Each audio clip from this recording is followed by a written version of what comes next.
Barnier a dégainé le 49-3. Bang bang. Il a prévu le coup parce que certainement qu'il allait être censuré. Donc il a devancé les choses. Ça, c'est de l'intelligence. Et pourquoi? Ben parce que, outre l'intelligence d'avoir fait le 49-3, qui est totalement légal, on aurait laissé faire la bande de Socialo ou alors de Front National, Rassemblement National, ça aurait été encore plus lâché en lit. Donc voilà, aux dernières nouvelles, c'est Macron qui a été élu. C'est lui qui a été élu. On aime ou on n'aime pas, c'est lui qui a été élu. Il nomme qui il veut. Voilà. Barnier, il va certainement sauter avec la motion de censure. Ah ben, les possibilités, c'est quoi? Il démissionne, il peut le rembaucher aussi sec. Il dit voilà, de facto tu es démissionnaire, je te remets Premier ministre. Ou alors il refuse. Ou alors, il légifère par ordonnance, jusqu'à la fin de son mandat, pour réguler les affaires courantes, et ça se passe comme ça. Deuxième option, il va voir le groupe Socialo, pour leur dire, voilà, en se sentant sur un socle commun, et que les choses soient claires, c'est bien signé. Et puis voilà, vous nous laissez quand même la marge de manœuvre. Et le plus gros, on l'a en commun, donc on signe un pacte et on finit le mandat de Macron comme ça. Voilà. Évidemment, sans Mélenchon. Et je pense que y a beaucoup de socialos qui vont dire on va rentrer dans le gouvernement et Mélenchon il va pas peser lourd en contrepartie. Hein. Donc il vaut mieux s'affranchir de Mélenchon. On fait un gouvernement, on finit le mandat de Macron comme ça, tranquille, et tout va dans le meilleur des mondes. Chacun, évidemment, restera sur sa faim, sachant que personne ne pourra avoir gain de cause. Il faut faire des concessions, c'est comme ça. Et c'est le schéma de la Ve République, c'est comme ça. Voilà. Ou alors, on est fort, on a beaucoup d'électeurs et on fait ce qu'on veut. Jusqu'à preuve du contraire, personne n'est arrivé à avoir les électeurs suffisants pour accomplir tout son programme. C'est comme ça, c'est la Ve République. Le Rassemblement National n'a pas voulu jouer le jeu, ok, on va voir le groupe Socialo. Maintenant, ça ne marche pas avec le groupe Socialo, eh ben, il légifère par ordonnance, et il attend la fin de son mandat, et puis c'est tout. Voilà. Comme je le redis, qu'on soit d'accord ou pas d'accord avec Macron, l'intérêt supérieur veut que la France ait un budget, qu'elle arrête d'être endettée, et puis qu'on puisse passer à l'étape suivante. Là, ils sont prêts, ils se révèlent, franchement, ils se révèlent, ces gens se révèlent pour les prochaines élections présidentielles. Pensez-y, ils sont prêts à sacrifier un gouvernement qui n'est pas parfait, évidemment, juste pour leur intérêt personnel. Ils se sont révélés, là. Ce n'est pas sérieux.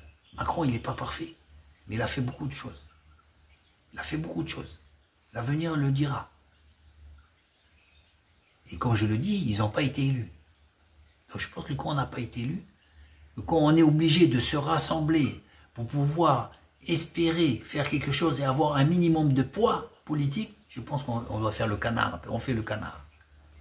Oui, parce que, voilà, hein, vous êtes fort par le nombre et que s'il n'y avait pas ces enjeux politiques, vous seriez tous divisés. Hein.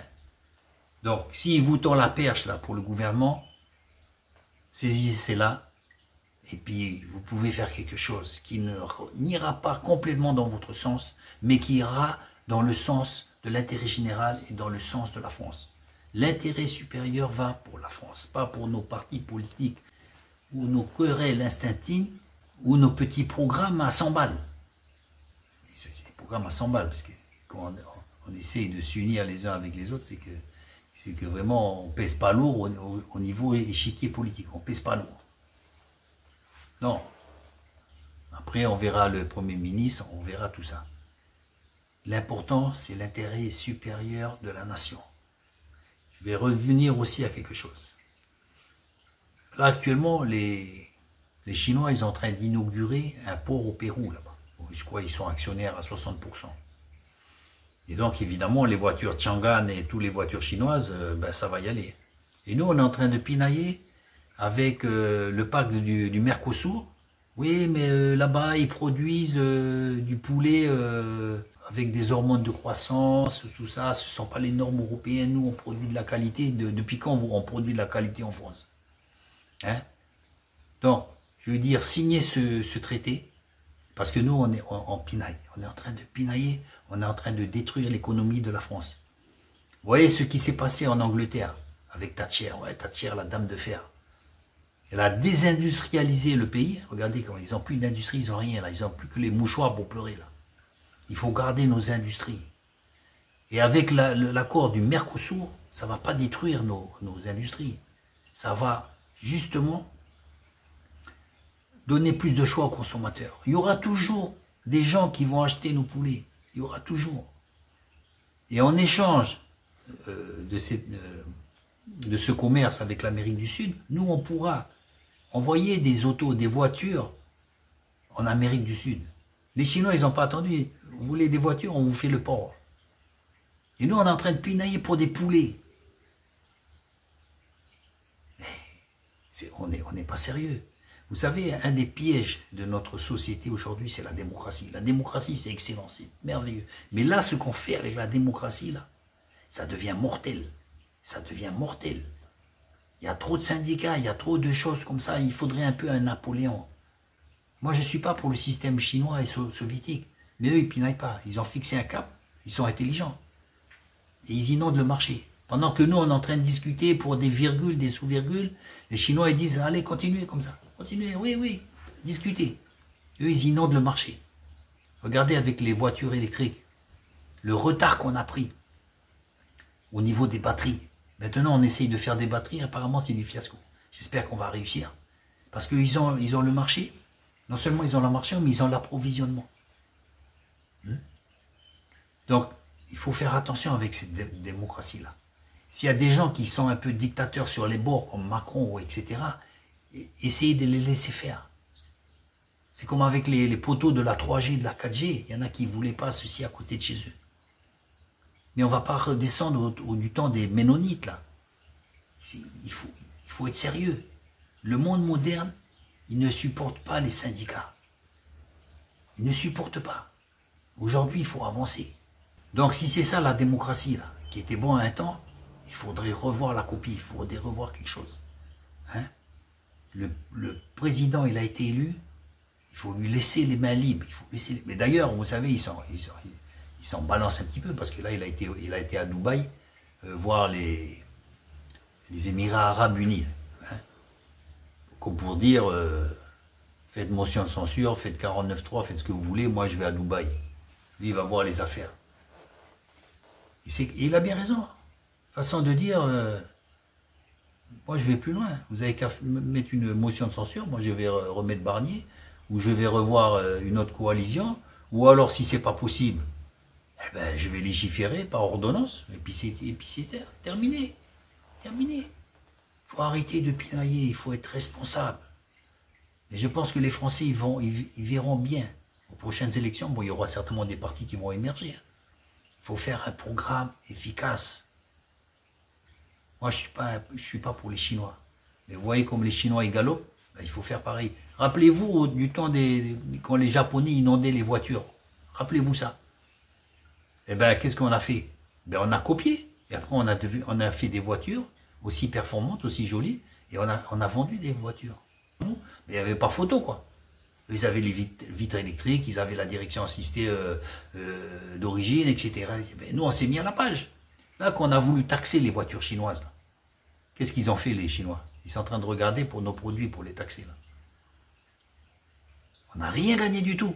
Parce que même en taxant les voitures chinoises, elles étaient encore plus abordables en France. Arrivées en France, elles étaient encore plus abordables. C'est à nous mettre à la page. C'est pas en les taxant.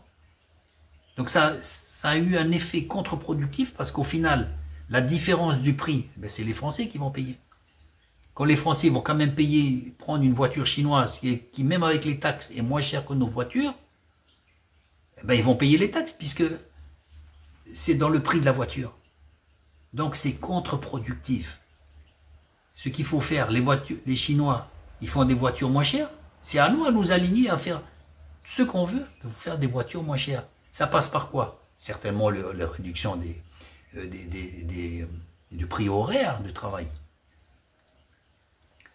Eux, ils sont subventionnés, les Chinois. Eh ben, nous, on n'a qu'à faire comme ça, subventionner. Apparemment, dans l'Union européenne, c'est interdit. Et c'est toutes ces lois-là qui nous empêchent d'avancer. Ces lois, elles sont bonnes quand tout le monde a la même loi. Mais les Chinois, ils n'ont pas les mêmes lois. Ils subventionnent leur industrie. Ben, nous, il faut subventionner les industries. Ils ont l'approvisionnement complet de la chaîne de batterie. Depuis l'extraction jusqu'à la conception de batterie. Eh ben, il faut faire pareil. Il faut trouver des acheminements sûrs et pérennes pour pouvoir avoir toutes ces matières premières et produire les batteries au même prix que les Chinois. C'est à nous aligner, commencer à aligner avec le modèle japonais. C'est pas en taxant. Là, ils sont meilleurs, il faut reconnaître qu'ils sont meilleurs. C'est à nous aligner. Et justement, un des freins qu'on pourrait avoir aujourd'hui, c'est les syndicats. Ils vont dire, oui, les salaires, c'est trop bas, on travaille à perte. Eh bien, s'il faut être subventionné et puis travailler avec des moindres coûts, qu'est-ce que vous voulez faire? Fermer les usines ou gagner moins? Qu'est-ce que vous voulez faire?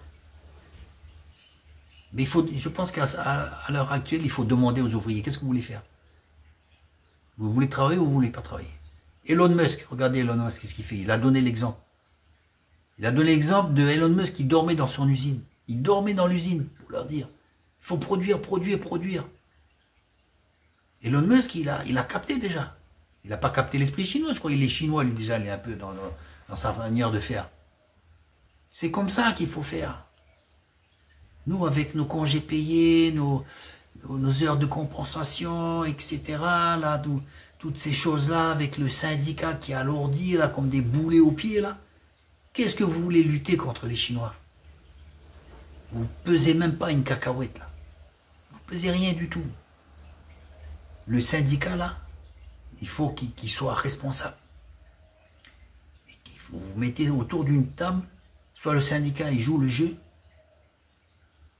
et sinon, c'est pas la peine. Regardez l'exemple de nos amis, là, nos voisins anglais. Regardez ce qui c'est la dégringolade. Hein. Si ça continue, ça sera un pays du tiers-monde. Ok? Donc il faut arrêter, il faut arrêter. Maintenant, il faut se retrousser les manches. Ben, ça tombe bien, moi j'ai plus de manches déjà. S'il faut bosser, il faut bosser. S'il faut subventionner nos industries, il faut les subventionner. Choose France, hein, ce qu'ils avaient lancé Macron. Il faut choisir la France. C'est le modèle d'avant qui marchait avant, c'est très bien. Maintenant, il faut aller vers un autre modèle. Plus agressif économiquement. Il faut y aller. Mes amis, je vais arrêter là. Vous avez compris? La France est là en perdition. Et il y a des gens qui trouvent moyen encore de vouloir faire tomber le gouvernement. Qui pour moi ne servira à rien. Ne servira à rien. Parce que Macron, il va avancer. Il va avancer. Macron, c'est un bulldozer. Vous pouvez le faire tomber. Hein. Lui, il va toujours rester. Il va légiférer par ordonnance et ce sera terminé. Il faut être responsable. Les prochaines élections, c'est dans 2 ans à peu près. Là, vous ferez voir votre programme. Vous ferez voir. Faites le canard, il faut avancer. La France est en danger. Je peux vous le dire que la France est en danger. Elle est en limite, là. Ça va, elle peut s'en sortir. Mais prenons les bonnes décisions. Et la meilleure des décisions, c'est le travail. C'est le travail. Il y a beaucoup trop de gens qui sont là avec le RMI, RSA, là, qui est une bonne chose, mais là aussi, il faut revoir. C'est comme ça. Aujourd'hui, tout marche avec l'argent. Et si vous voulez avoir de l'argent, il faut être performant. Et pour être performant, il faut prendre des bonnes solutions économiques. Il ne faut pas louper le tournant de l'histoire, sinon on va devenir un pays du tiers-monde. Durant les siècles passés, notre modèle économique occidental a été extrêmement performant, de sorte que même les pays du monde entier l'ont adopté, évidemment à leur sauce. Et ils ont fait même mieux, au point de nous mettre en danger, de mettre notre système économique en danger. Serions-nous assez bêtes pour pouvoir ne pas se réformer? Serions-nous assez stupides pour prendre les mauvaises décisions? Nous pouvons relever le défi. Nous le pouvons. Et la meilleure décision que nous pouvons prendre, c'est de miser tout sur l'industrie. Nous avons tant de talents et tant de compétences qui pourraient être gâchées simplement avec des incompétents et des lois qui doivent être réformées. Mes amis, je crois en la capacité, non seulement de la France, mais de l'Europe, à relever le défi et de prendre les bonnes décisions, quoi qu'il en coûte.